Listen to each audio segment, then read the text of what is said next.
सती में और पार्वती में एक अंतर भारी है। सती माँ धनवान है और पार्वती मैया गुणवान है। इसलिए पूरी दुनिया में जितने भी व्रत हैं, पूरी भारत की भूमि पर जितने व्रत होते हैं, कोई व्रत लक्ष्मी जी का नहीं है। भारत की भूमि पर कोई व्रत सरस्वती मैया का नहीं है। भारत की भूमि पर कोई व्रत इंद्राणी का नहीं है। भारत की भूमि पर कोई व्रत किसी देवी का नहीं है। जितना भारत की भूमि पर एक व्रत भारी है वो है माता पार्वती जी का। श्री शुभाय नमस्तुभ्यं हर हर महादेव। श्रावण के महीना 22 जुलाई से शुरू हो गया है। पूज्य गुरु जी पंडित प्रदीप मिश्रा जी बता रहे हैं सुहागिन महिलाओं को श्रावण के महीने में कौन सी 5 चीज़ें ज़रूर दान करने चाहिए। तो वीडियो में अंत तक बने रहिए और ज़रूर जानिए सुहागिन महिलाओं को 5 चीज़ जरूर श्रावण में दान करने चाहिए। तीज का व्रत करोगे तो पार्वती जी का है। चतुर्थी का व्रत करोगे तो पार्वती जी का है। छठ का व्रत करोगे तो पार्वती जी का है। आप जितने व्रत देवी जी का करोगे नवरात्र में तो पार्वती जी का है। भारत की भूमि पर जितने व्रत हुए नारियों के, छोटी तीज, बड़ी तीज, हरतालिका तीज, करवा चौथ, जितने चतुर्थी के व्रत, जितने तीज के व्रत, जितने छठ के व्रत, जितने भारत की भूमि पर हुए, ये सब माता पार्वती जी के हैं। पार्वती के क्यों हैं? क्योंकि धनवान और गुणवान में अंतर है। माँ पार्वती गुणवान है, इसलिए माताएं उनके व्रत कर कर अपने अंदर भी वो गुण उत्पन्न करना चाहती हैं कि हम भी ऐसा तप करें, हम भी ऐसी साधना करें। हे माता पार्वती, जैसे आपका अखंड सौभाग्य है, हे माँ जगत जननी, हमारा भी मांग में अखंड सौभाग्य रहे। जैसे आपके चूड़े अमर हैं, हे माँ हमारे हाथ में भी चूड़े अमर हो। हे माँ जैसे आपके भाल की बिंदी अमर है, माँ मेरे भाल की बिंदी भी अमर हो।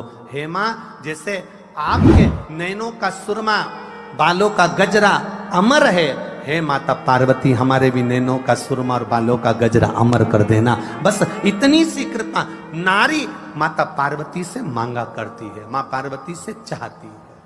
सूचक वस्तुओं का जो दान करता है वो जीवन में कभी विधवा नहीं होता। महाराज वो 8 वस्तुएं बताई हैं। पहला कुमकुम, दूसरा पुष्प, चाहे लाल हो, चाहे सफेद हो, चाहे पीला हो, पुष्प कोई भी हो। तीसरे नंबर पर है चंदन।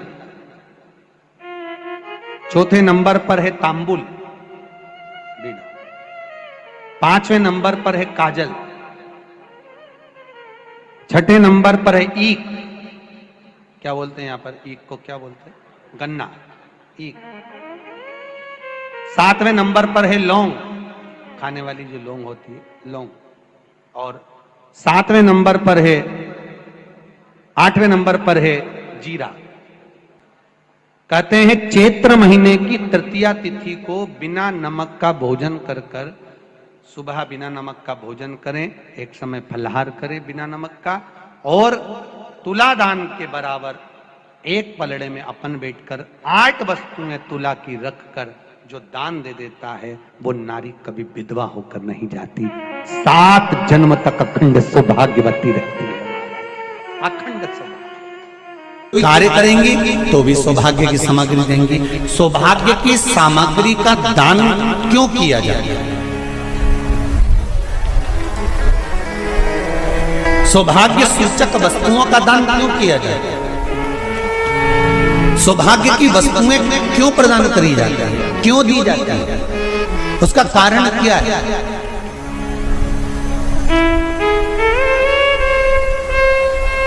क्यों देते हैं? महाराज भारत की भूमि की सौभाग्यवती माताओं का एक मन की अभिलाषा रहती है। भारत की भूमि की माताओं की एक अभिलाषा रहती है कि जब उसके प्राण छूटे तो अखंड सौभाग्य धारण करके पति के कंधे पर और पुत्र के कंधे पर शमशान पर। ये भारत की भूमि की माताओं की सोच, उनके मन का संकल्प, उनके मन का भाव। और विदेश की माताओं का क्या संकल्प होता है? महाराज भारत का एक संत विदेश गया और भारत के संत जब विदेश गए तो वहां पर एक माँ, एक स्त्री पति की कब्र के पास में बैठकर पंखा कर रही थी। भारत के संत को बड़ा दुख हुआ, देखो हमारे यहाँ की माताएं तो पति के साथ सती हो जाती हैं, हमारे भारत की भूमि की माताएं तो पति के साथ सती हो जाती हैं, पर ये तो विदेश की माताएं तो भारत की माता से भी बढ़कर है कि पति मर गया, कब्र के अंदर है तो भी पंखा कर रही हैं। ये तो इनसे भी बड़ी है, भारत की माता से भी बड़ी ये विदेश की माता। तो भारत के संत से रहा नहीं गया और भारत के संत ने जाकर पूछ लिया विदेश की माता से, माँ जी एक बात बताओ, हमारे यहाँ पति के साथ पत्नी सती हो जाती है, वो प्रथम गिनती में आती है, पर तुम तो उससे भी बड़ी हो कि पति मर गया उसके बाद भी उसकी कब्र को पंखा कर रही हो। इतने में विदेश की माता ने कहा, मैं पति को पंखा नहीं कर रही, हमारे यहाँ नियम है जब तक पति की कब्र नहीं सूख जाए हम दूसरी शादी नहीं कर सकते, इसलिए पंखे से सुखा रहा।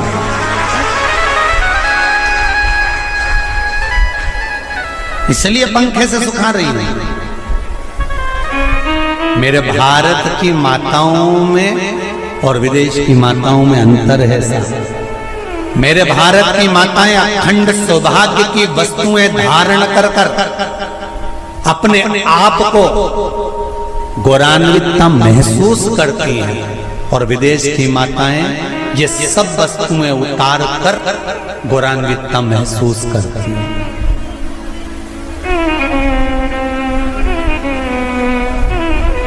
क्यों देते हैं चूड़ी का दान, क्यों देते हैं बिंदी का दान, क्यों देते हैं अखंड सौभाग्य का दान?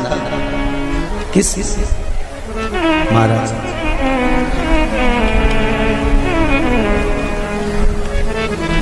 मेरे हाथों में भर भर के चूड़ी रहे, मेरे हाथों में भर भर के चूड़ी और मैया कोई कामना,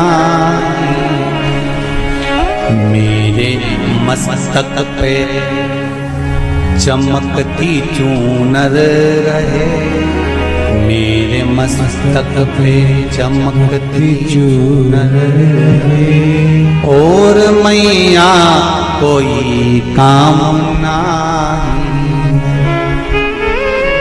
मेरी मांगों में भर भर के सिंदूर रहे, मेरी मांगों में भर भर के सिंदूर रहे और मैया कोई कामना नहीं, मेरे पाँव में बिछुड़ी का जोड़ा रहे,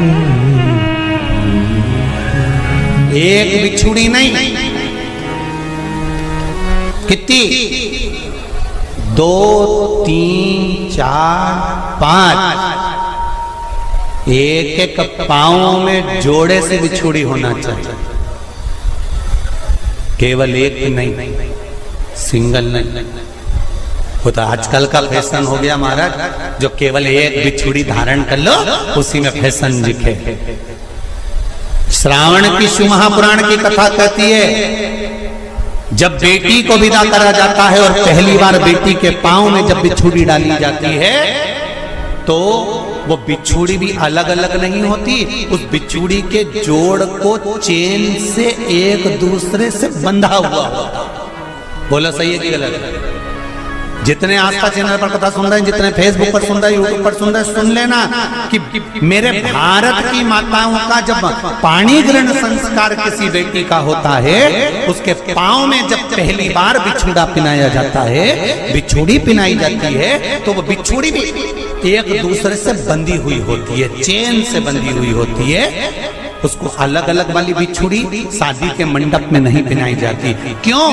जैसे ये बिछुड़ी एक दूसरे से पांव में बंधी हुई है, तुम्हारी जिंदगी अंतिम श्वास तक ऐसी ही बंधी रहे, यही बनना चाहिए।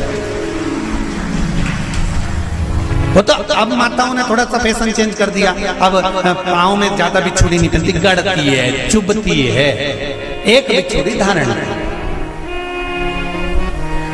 महाराज पर नहीं, बिछुड़ी भी दो हो, जोड़े से। हमारी माताएं, भारत की भूमि की जो माताएं हैं, ये चूड़ी भी हाथ में पहनती है तो जोड़े से पहनती है। बोलो जैसा सही है कि गलत है? एक अकेली चूड़ी माताएं हाथ में धारण नहीं करती हैं।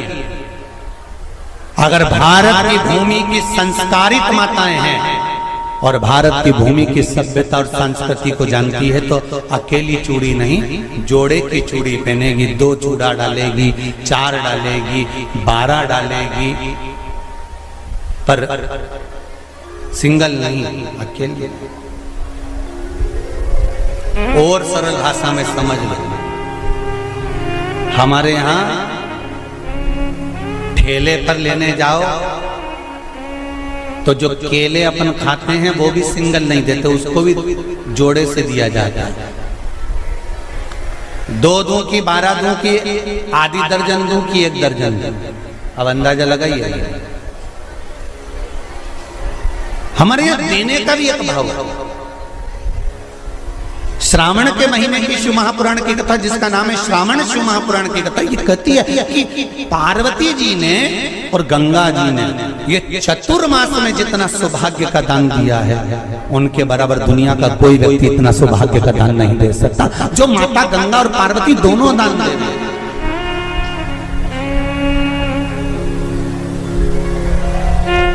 प्रतिदिन दे रहे हैं। और अब तो फैशन आ गया, तुम लोगों को जो सौभाग्य का दान देते हो प्लास्टिक की डलिया में देते हो। पर एक एक पुराण को उठा कर देख लेना, एक एक उद्यापन को उठा कर देख लेना, जितनी तुम कथा तुम्हारे घर में छोटी छोटी कथाओं की पोथियां पड़ी हो, उनको उठा कर देख लेना। उसमें नहीं लिखा कि प्लास्टिक की डलिया में सौभाग्य की वस्तु का दान दिया जाता है। उसमें लिखा है बांस की पिटारी में, बांस की डलिया में सौभाग्य की वस्तुओं का दान दिया गया। क्यों?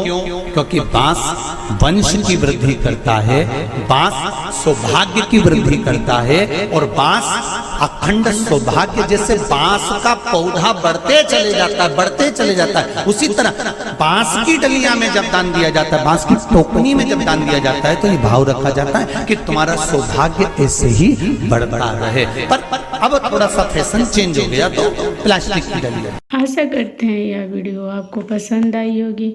वीडियो पसंद आई होगी तो वीडियो को लाइक करें, चैनल पर नए हैं तो चैनल को सब्सक्राइब करें, कमेंट में ओम नमः शिवाय ज़रूर लिखें।